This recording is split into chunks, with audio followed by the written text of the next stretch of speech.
বেশ কিছু দিক নিয়ে বিড়ম্বনায় পড়েছেন সাধারণ মানুষ। এমনকি সরকার দলীয় সাংসদরাও এসব দিক নিয়ে কড়া সমালোচনা করেছেন। এরই মাঝে সোমবার জাতীয় সংসদে বাজেট নিয়ে সাধারণ আলোচনায় সরকার দলীয় সাংসদদের তোপের মুখে পড়েছেন অর্থমন্ত্রী। এ সময় সাংসদরা 15% ভ্যাট, ব্যাংক আমানতে আবগারি শুল্ক কমানো সহ বেশ কিছু দাবি জানিয়েছেন। বাজেট এবং অর্থমন্ত্রীর এই সমালোচনা নেই এটিএন নিউজের নিয়মিত আয়োজন আমাদের কথার আজকের পর্ব। আপনাদের স্বাগত জানাচ্ছি, আমি সাদিয়া আফরোজ। আমরা আজকের বিষয়টি নিয়েও সাধারণ মানুষের সাথে কথা বলবো, তবে তার আগে চলুন দেখে আসি এ বিষয়ে একটি রিপোর্ট।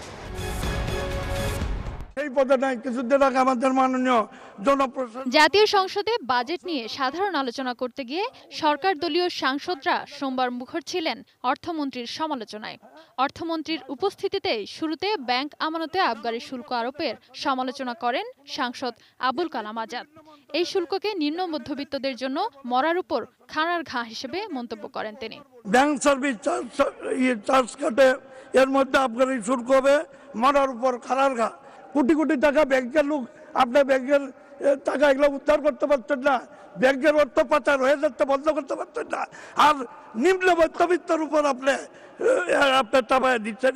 আবুল কালাম আজাদের বক্তব্যের মাঝেই উঠে যান অর্থমন্ত্রী। তার অনুপস্থিতিতেই এরপর সাংসদ মাহবুবুল আলম হানিফ 15% ভ্যাট, বাজেটকে নির্বাচনমুখী না করা সহ বেসিক ব্যাংকের জন্য মূলধন বরাদ্দের তীব্র সমালোচনা করেন।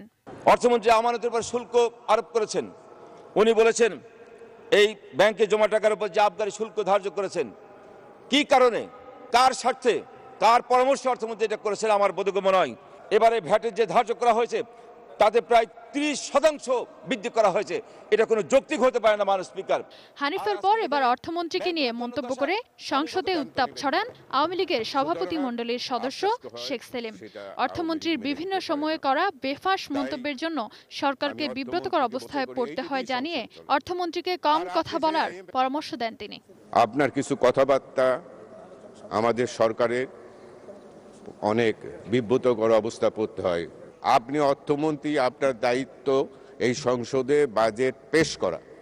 সংসদে এই 350 জন সদস্য ঠিক করবে সংসদের জনগণের কল্যাণে কোনটা থাকবে কোনটা থাকবে না, এটা আপনি সিদ্ধান্ত নেবেন না।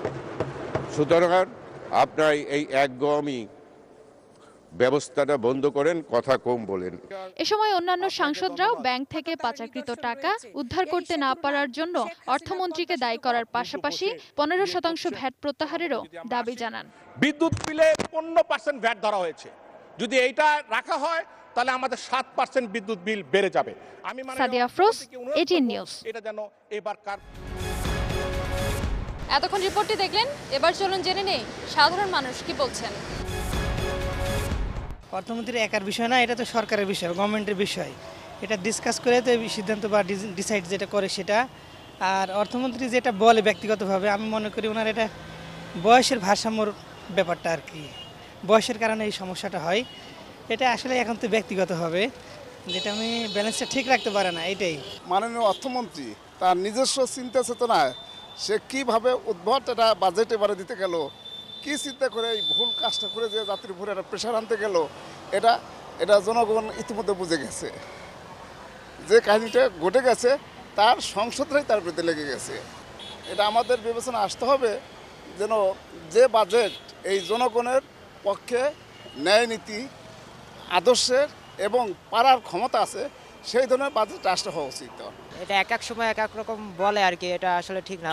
1 লাখ টাকা আসলে সম্পদশালী হয় না। আসলে একজন যে গরিব লোক আজকাল যে রিক্সা চালায় বা সবারই ব্যাংকে আসলে অ্যাকাউন্ট আছে, এখন সে যদি 1 লাখ টাকা আসলে জমায় বিপদ আপদে তার কাজে লাগতে পারে, এখন সেই ক্ষেত্রে যে টাকা কেটে নিয়ে যাওয়াটা এটা আসলে অযৌক্তিক জিনিস আসলে আমার কাছে মনে হয়। আর তিনি মাঝে মধ্যে যে বেফাঁস কথাগুলো বলে, এগুলা আসলে মন্ত্রী মানুষ তো একটু, অর্থমন্ত্রীর হয়তো মাথায় একটু চাপ বেশি থাকে, এই জন্য অনেক সময় বেফাঁস কথাগুলো বের হয় আর কি।